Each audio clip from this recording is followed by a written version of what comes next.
Hey everybody, welcome back to When Creatives Thrive, a Create Baltimore podcast. Before we get going, please remember to like, comment, and follow when and where you can. It really helps us to keep telling creative stories. On this episode, we feature Adam Kaufman, the creator of Jewish Jerky Brand.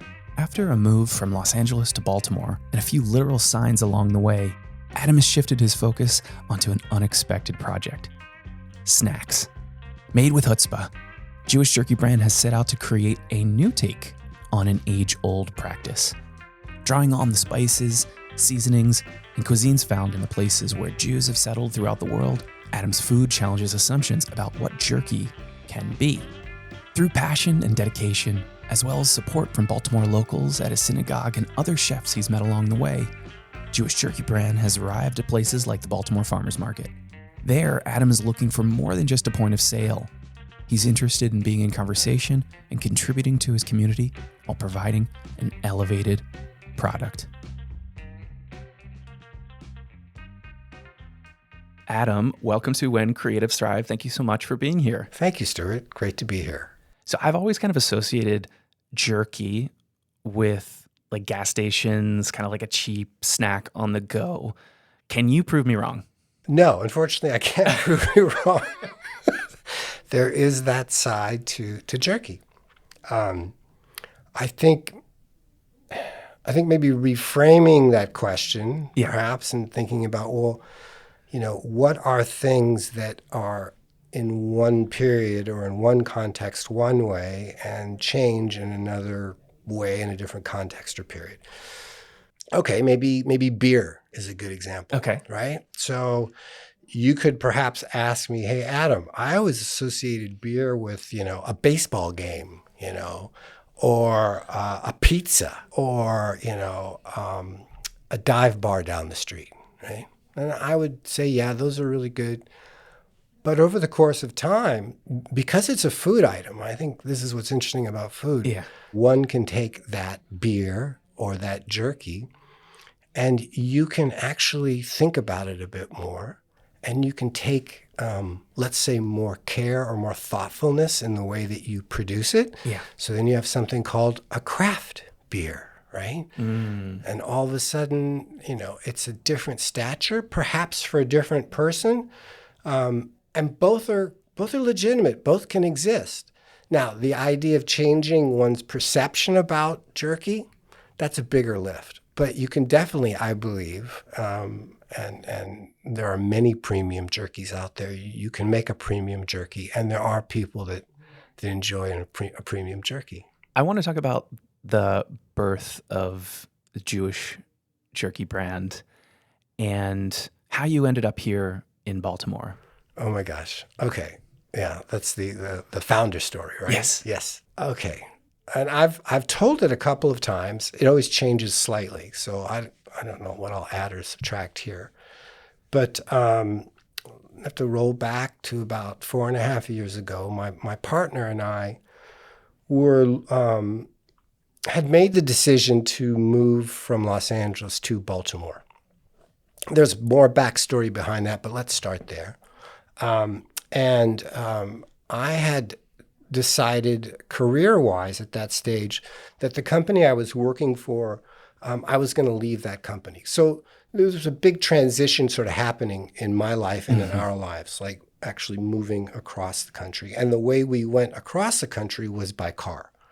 I'd never actually driven across the country. Have you driven? Yeah. I've done it once. Yep. Oh my God.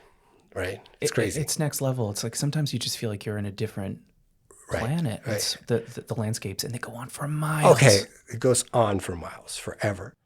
And the beginning of the journey from Los Angeles took us through, I think Arizona and then into New Mexico, or I don't know, because I'm bad with geography, but we ended up eventually in Texas.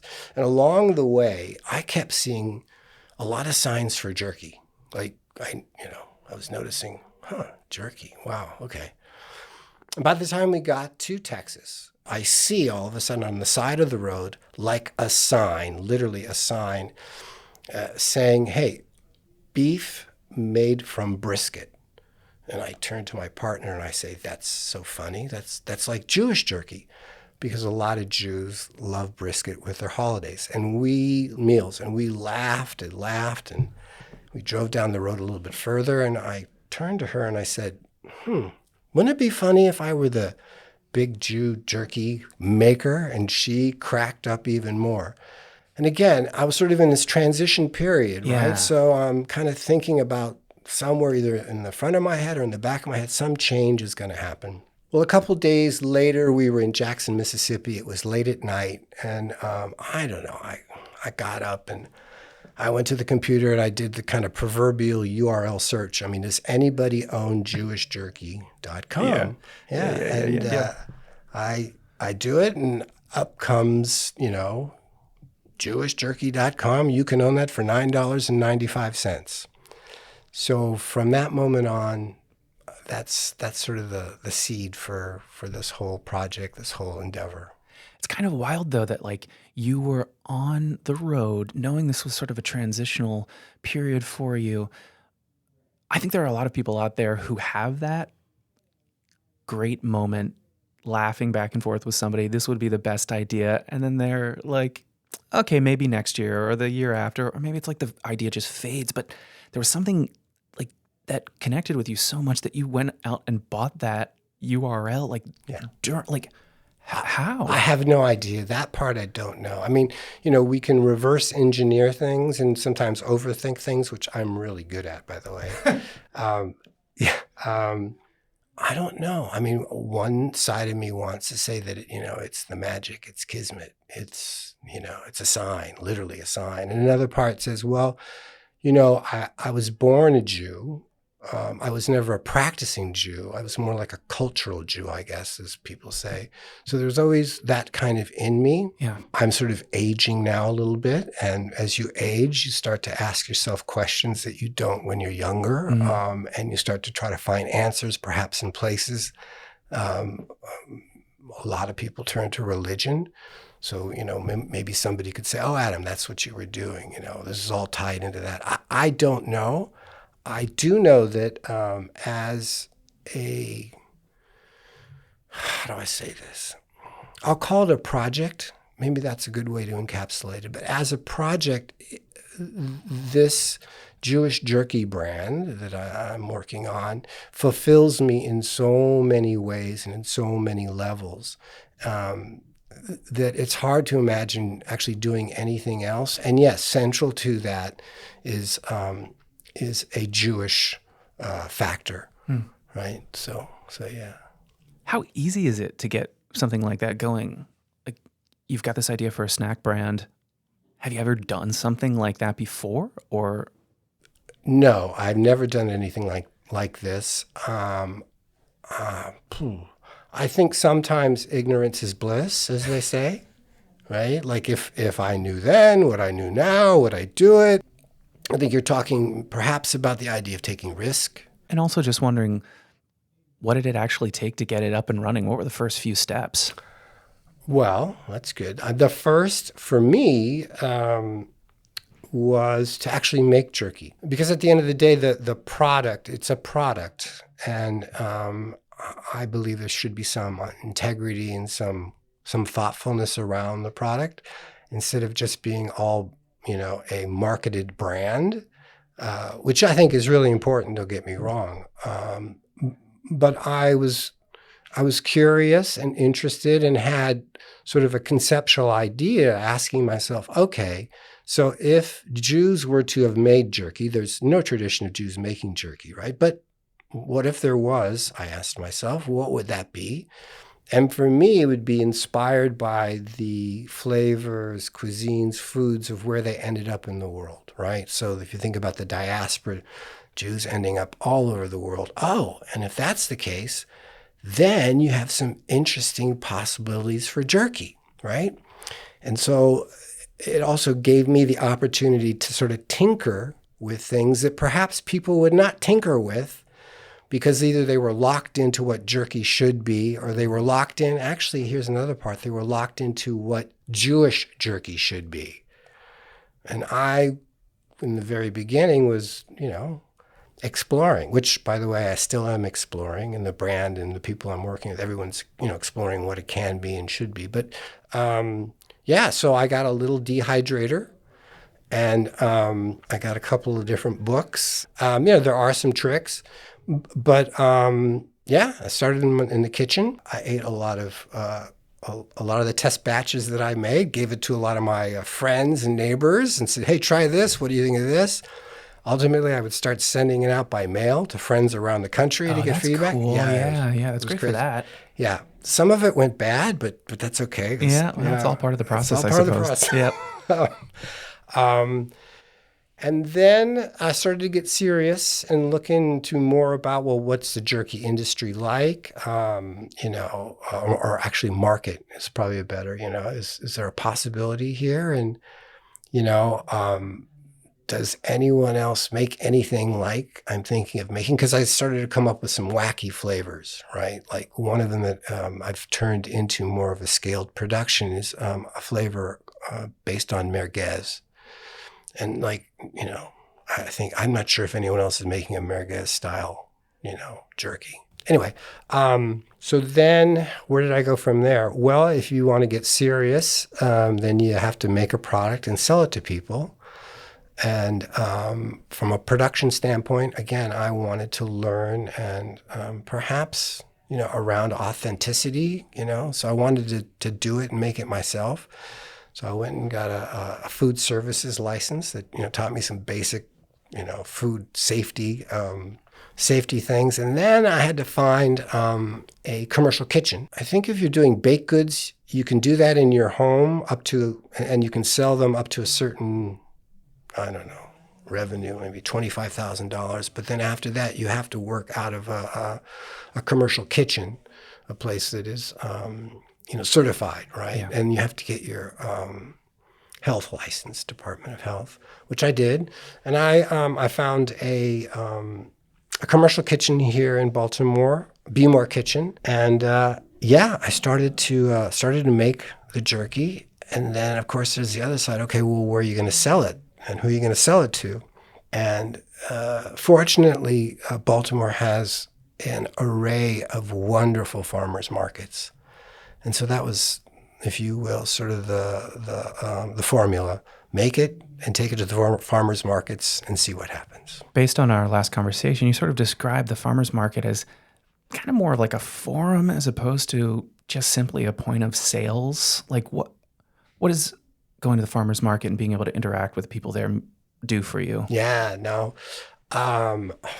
Well, let's see. First of all, I'm a little bit of an introvert. A one-on-one, I feel very comfortable, but if you get me in a crowd, not sometimes as comfortable. And if you ask me to be a barker, like, hey, come get this stuff, I mean, that's just not going to be me. Yeah. So there's a little bit of me not being as comfortable, perhaps, being out of my element in the market.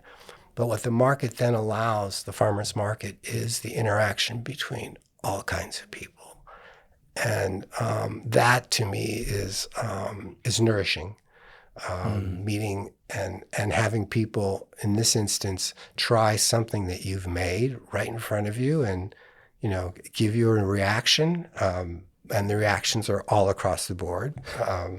What's really interesting, I'm thinking about like what that experience is for me, is it's about a 4-hour period to the public, but it starts earlier, so it's like a 7 or 8 hour day when all is done by the time you load up, pack out. And it's really interesting to sort of see the change during that period of the sort of environment or the types of people. So in the morning you have like the hardcore farmers market shoppers who come and know exactly what they want, right? And they're going to get there first, and they're going to get the best freaking apples, right, before anyone gets that. And then the next sort of group is families, which to me makes sense because, hey, we got to find something to do with these kids. So what time is this? The first group is from 7 to 8. The next group is from like maybe 8 to 9:30. Then you have the tourists that are kind of coming in town. They start to get up and, they find the market. And then the last half hour are usually our younger folks who have finally gotten out of bed. They're rushing to get something at the market and make something happen because they're going to go do something else. But at this market here in Baltimore, you see, you're with, you hear, you engage with our citizenry, like probably no other place. It sounds like it's something that's as much about feeding or nourishing you as it is about bringing maybe some of that feedback into future product or future offerings. Totally, yeah. And you and I were talking offline a little bit earlier.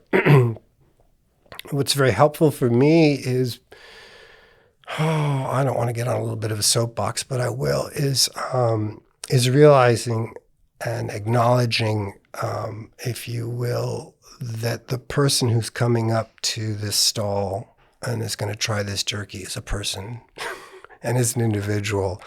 And I don't know. That to me is just really cool and to be aware of. I'm curious though, how do you think about your business in terms of scaling? Like, as an independent creator in a world that's so often consumerist, thinking about like the bottom line, this is like a project for you though. Is that what's driving you on a day in and day out basis? Yeah, no, I think that, yeah. I mean, look, you're asking a really good question. I mean, this is not play. It's not a little side gig for Adam. I mean, this is what I do. This is what I'm engaged with, and I want it to be successful. One of the markers of success within our society, within our the structure we live in, is commercial success, financial success. What that looks like to each of us is debatable. Yeah. What is success? I never envisioned sort of hockey stick growth, like, make it and scale it and sell it, right? That's just not. I probably wouldn't have taught myself to make jerky if that's where I was going. So the reality is, and I think it fits in to the way I envision and feel comfortable with the brand, is it's just growing in a modest way. It's not looking to sort of be in every store in America tomorrow. And some people might say, well, you're taking, too much time. It should be going faster. And you and I were talking earlier, again, offline, about how we're programmed for everything should be faster. Like, this should be done. This should be through. We should, I've already seen this. I know where it needs to go. How come it's not? Some things take time. Yeah. Yeah. So I don't know. I mean, I see probably maybe a 7-year plan, and hopefully the business is of a pretty good profitability, and not just for me, but for those folks that have supported the business. So I mean, one of the ideas behind the brand is it's to make a little bit of money, but it's actually to give back. It's to give back again to those who have supported the business. So sort of share, if you will, in the success, as well as outside organizations that I think are aligned with the brand. So organizations that help feed people, I think, make sense for the brand to support. Yeah. People that are making food in good ways, I think, is good for the brand to support. So there's much more opportunity ahead. Hopefully growth will come in a measured form. I'm wondering what starting the Jewish Jerky Brand here in Baltimore, what do you think that experience is like as opposed to if you had tried it before you moved from LA? Right. Yeah. I have found Baltimore to be a very supportive city, a supportive environment for this brand and for me personally. I think comparing, Baltimore and Los Angeles is probably not a good idea. Look, Los Angeles is an amazing place. I grew up there. It's an amazing city. The reasons that my partner and I left were, for our own reasons. It has nothing to do really about the place. It has everything to do about us. So that said, I mean, I usually, when people ask me, what's Baltimore like? I use the term accessible. There's an accessibility here compared to Los Angeles, perhaps to other cities too, although I haven't really lived in other cities that long. Meaning, like physically, you can get around the city relatively easily. Mm-hmm. I've found if I want to find out information from somebody who knows something, I can call them and they'll typically pick up the phone and talk to me. There is everything, at least I need in this business, close at hand. Yeah. So compare that to Los Angeles. One thing that I didn't know about Baltimore is that there's a very sizable Jewish population, and that Jews have been part of this city, I guess almost since its founding. Yeah, I love Baltimore. Is your relationship to Judaism, has it shifted now that you've started the brand, that you've moved to a different location? Yeah, totally. I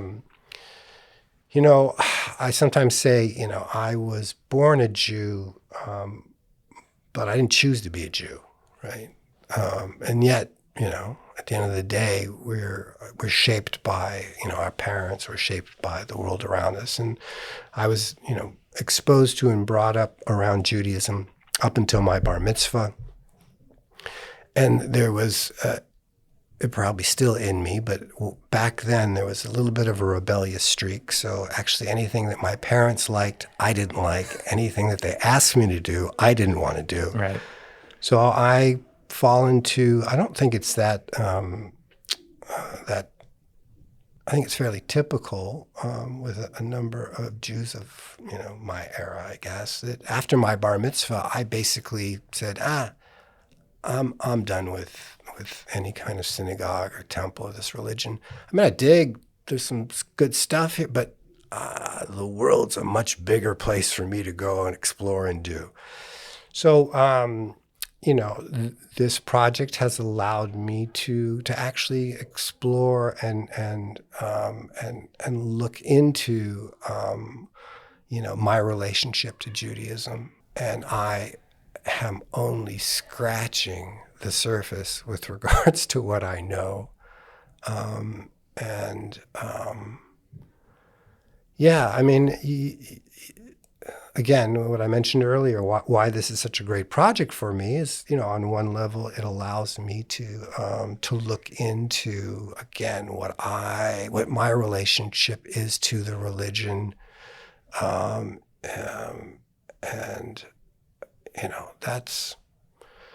That's nourishing. That's nourishing for me at this stage. Yeah. Are there any kind of ways specifically that you do feel nourished, or maybe ways that your life or your approach to life has changed now that you're maybe more in tune with a religious practice? Interesting. Yeah. So I became a member of a synagogue here in Baltimore. It's the first synagogue I've ever belonged to as an adult. It's Bolton Street Synagogue. And again, as I mentioned earlier, I mean, we're shaped by the environments, as much as anything. So, part of my my take on Judaism right now is being shaped by Bolton Street Synagogue. And Bolton Street is, yes, it is tied to the religion, its practice, but it is as much about a community, yeah, and as much about people supporting each other. And they're not all like-minded, by the way. It's really around diversity there, which is the beautiful part of, I think, that synagogue. And that tenet, or that characteristic, you can find within Judaism. That's not foreign to the religion. All religions, but in particular Judaism, from what I can understand, is, it's been about thousands of years of interpreting, a written text called the Torah. And, There's been lots of debate. At some point, some things were codified. At other times, that codification, gave way, and then new interpretations. And, I think right now, Judaism and Jews are, from a historical standpoint, are probably in one of the biggest sort of inflection points with regards to the religion and identity. I don't know if Jews are a race. I think maybe they're a people, but I don't know, technically speaking. But yeah, right now, and for good reason. I believe there's a lot of soul searching, a lot of questioning, and it's not an easy time at all. Which actually takes me back to Jewish Jerky Brand. The brand is not an easy brand, and it probably will never be an easy brand for a number of reasons. So in essence, it's a challenger brand. We started out as challenging the perception of jerky itself, sure, right? And then it's challenging, like, what? Jews make jerky? It's challenging the idea of, well, what's Jewish food? The jerky I'm making right now is not kosher. I'm in the works for trying to get a kosher line, but that's a big question. Well, if it isn't kosher, then how could it be Jewish? Okay, let's talk about that. Right now, if you were to equate Jew or Jewishness and a brand in that context, that speak, the brand is not that good in the world today. I assume that you're referring to the Hamas attacks on Israel that then led to the war in Palestine, which has snowballed and continued for multiple years. And now, like recently, the UN came out and has said that, Israel is guilty of having committed genocide. Yeah. You still have to show up at the table as the Jewish Jerky Brand, right? Like, you've made an intentional choice. How does that impact the brand, and how does that impact you? Yeah, well, I mean, wow. Again, this is part of the challenge of the brand that we're sort of alluding to. Okay, couple thoughts. One, after October 7th on the 8th, I woke up the next morning and I said to myself, wait a minute, Adam, what are you doing here? You have a brand called Jewish Jerky Brand? This is not a good time to have this brand in the world. Maybe you should just kind of, close shop, kind of, maybe go silent for a while. And I went back and forth in my head and sort of wrestled with that and ended up saying to myself, no, what's needed now, this brand is needed now more than ever, because this brand is actually about inclusivity. It's about exploring tastes and flavors that are shared by Jews and non-Jews. It's about exploring, like, what is it to be a Jew today? So I'm glad I made that choice because maybe I just had to make that choice, but it forced me to stay engaged in what's happening politically, socially.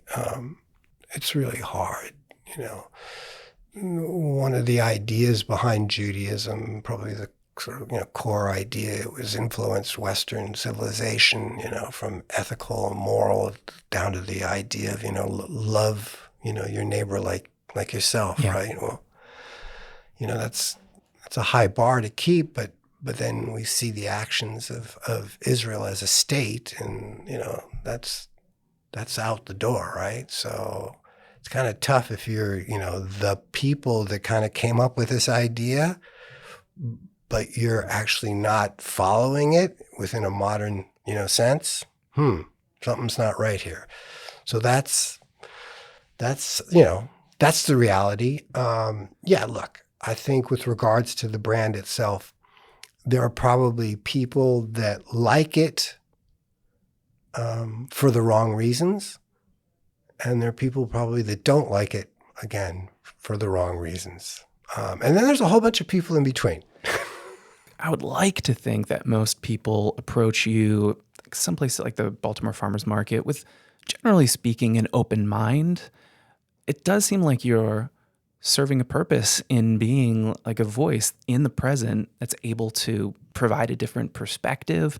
I think the saving grace for the brand is that the entry point, if you really want to enter the brand, it's through food.